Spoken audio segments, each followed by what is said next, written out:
Thank you, Jose. Thank you to the organizers, distinguished guests.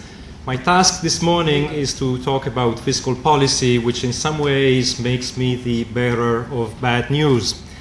I'm going to review where we are in terms of the fiscal variables, where we're headed, what we need to do about it, and how to do it, all within the next few minutes.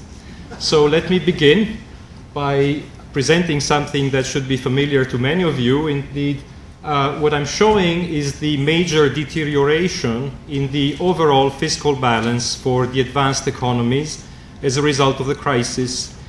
And the number that I like to focus on so that we can abstract from the impact of the economic cycle is the structural primary balance.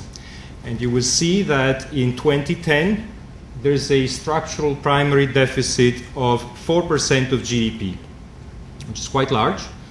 Half of that comes from the fiscal stimulus, but half of that also comes from increases in spending that don't have anything to do with the crisis. These are increases in spending that relate to defense, healthcare, and so on.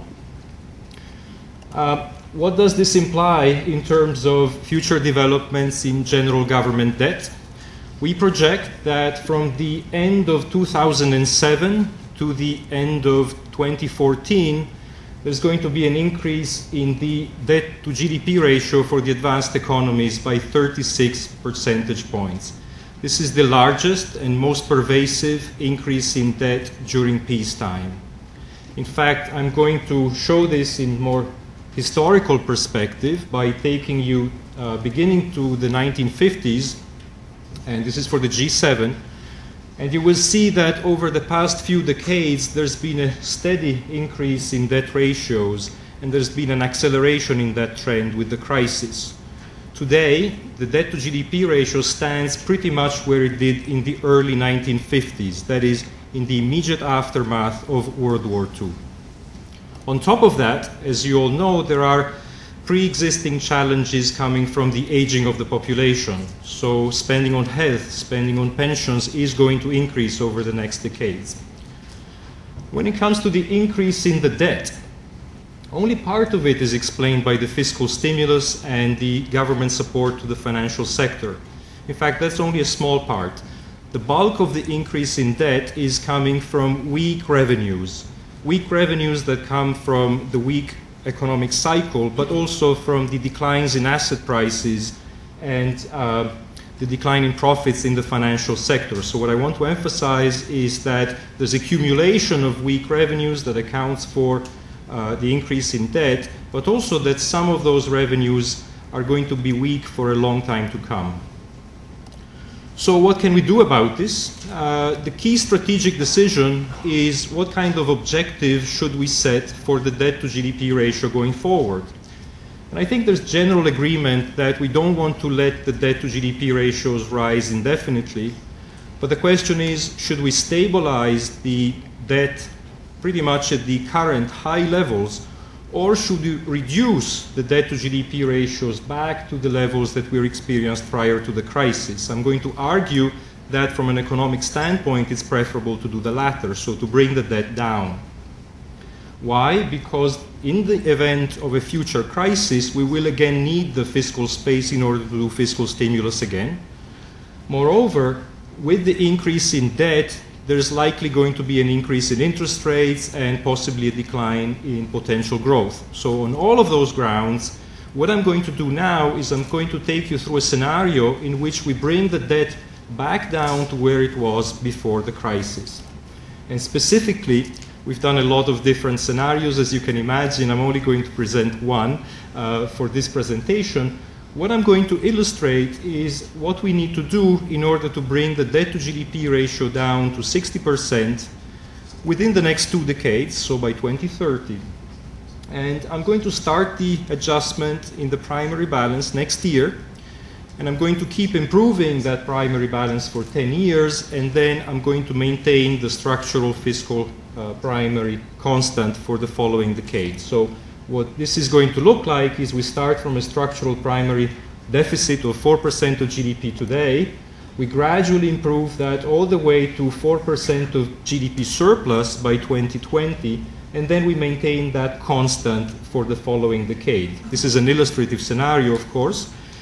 It requires an improvement in the structural primary balance by 8 percentage points of GDP. This is a massive adjustment, but it has been done by several advanced economies and several emerging markets in the past. Not by all countries at the same time, but it has happened before for several individual countries. Correspondingly, by the 2020s, the overall balance would be in surplus. And what I want to emphasize is that in terms of the behavior of the debt to GDP ratio, even with this massive fiscal adjustment, we are going to still see an increase in the debt to GDP ratio into 2015 before that starts coming down all the way to 60% by 2030, which is the anchor in this illustrative scenario. Now, the degree of necessary fiscal adjustment, of course, will vary depending on particular countries, and the largest adjustment, as you may imagine, is required in countries such as Greece and Ireland, but also in Japan, the United States, the United Kingdom, so some of the largest advanced economies. Other countries look like they're in reasonable shape. So, for example, if you take a look at Korea, it doesn't look bad at all in this. But the point here is that on average, there has to be a massive fiscal adjustment going forward, and the exact extent will depend on country-specific circumstances. How are we going to do this? Well, even before we can talk about improving the structural primary balance, we have to fix healthcare and pensions. We project that over the next 2 decades, without any reforms, there would be an increase in entitlement spending as a share of GDP by 4 or 5 percentage points. So right there, we need reforms to halt that increase. For the purposes of this scenario, I'm going to assume that we undertake the needed reform to prevent this increase. And then we have to figure out how we are going to get this 8 percentage point adjustment in the structural primary balance. Some of it is going to be pretty easy. It just requires not renewing the stimulus. The fiscal stimulus has primarily taken the form of temporary measures, things like infrastructure spending, so from a technical standpoint, it's relatively easy to just stop that. That would give us 1.5 percentage points of the adjustment. The rest is going to be very hard. On the spending side, one possible objective would be to freeze in real per capita terms all spending, all primary spending outside of health and pensions, which we've already talked about. Very difficult, but it has been done by some countries. That would give us 3.5 percentage points of the adjustment. The residual would have to come from the revenue side. And some of it can come from broadening the tax base. Some of it may come perhaps from environmentally friendly taxes. But the reality is that in several of the largest advanced economies, there is going to be an increase in tax rates. Bottom line, the fiscal stimulus has been helpful. It certainly reduced the depth and the duration of the recession. It should be maintained into late 2010. But if the recovery continues as expected, it would be appropriate, at least for the largest advanced economies, to exit in 2011. And by the way, some of the 2011 budgets are already in their preparation stages. Some things can already be done right now. For example, this is the time to define and communicate what is going to be the medium-term fiscal adjustment strategy. This is going to take a lot of persuasion vis-à-vis the public at large. There are also some actions that can be undertaken to show that the strategy is not just words, but is something that is going to be implemented. Some of this relates to reforming fiscal institutions, for example, strengthening medium-term fiscal frameworks, things like imposing a constitutional rule like was done in Germany to, in that case, to essentially set the structural fiscal balance to zero by 2016.